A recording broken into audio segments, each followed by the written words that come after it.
Hello everyone, thanks for joining me today as I share my projects using the Spellbinder's large die of the month for August. And this is what the set looks like. These are the two smaller dies, and then you get this really big one, which I found it a little bit difficult to design something different, but hopefully I'll give you an idea on how to use this and something different that hasn't already been shown. So let's move on to my first card, and it is a For You card. It turned out really sweet and simple. So I cut this out and inlaid some of the blue petals matching my mats and the top designer paper. Just added a simple die cut up at the top for my sentiment and added some pearls on the little flowers of this die.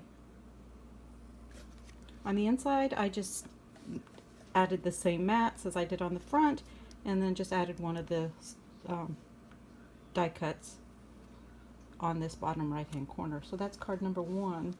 Using the same dies, I put together this card, and I'd like this little banner down the right side of my card where I can center this flower. So that's how I determined how wide to cut it. So I wanted this flower to be above this strip. So that turned out nice, and just like the color combination with the different greens. I'll show you the sentiment pack that I used for my cards. It's this one here by Spellbinders. I cut the hello out several times and layered it for a chipboard look, and then just added a green and white mat and popped that up on foam tape. And then on this one I added the little green pearls. Look through your stash. It's nice to be able to have these dies and use your stash and stop hoarding all the items that we have. On the inside I just added the same mat combination with an additional white mat for your sentiment or message to the recipient, and a flower on the bottom right hand corner. My next card, I used the large die, but I cut it up. I'm going to share how I did that. I took one piece and oriented it this way and cut it straight down the middle like this, and that made these two pieces here. Then I got a second piece in the gold cardstock, turned it this way, and cut it this direction because it is a different length depending on which way you use it. It's taller this way. So I wanted to make sure that my pieces fit on this 6x6 card base.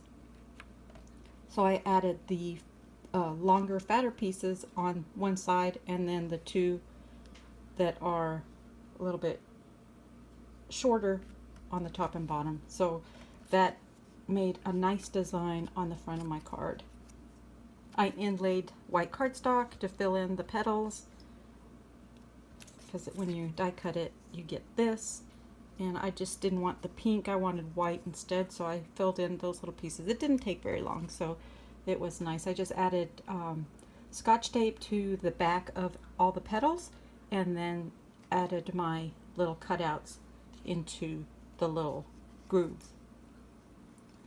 I cut out the Celebrate, added foam tape on the two layers, and popped that up, and then just added a pink mat on the inside. So those are my cards using the Spellbinder's large die for August. I do have a video where I showed how to make cards for with the small die. It is a tutorial for these three cards, so I'll put that link down in the description box and hopefully tag it up above here, right up above here. So thanks everybody for watching. If you're not a subscriber, I'd love for you to subscribe. I'm going to be doing the monthly Spellbinders projects throughout the year, so hit that notification bell so that you will be notified when I upload more videos. Thanks everyone for watching, and give me a thumbs up. Thanks.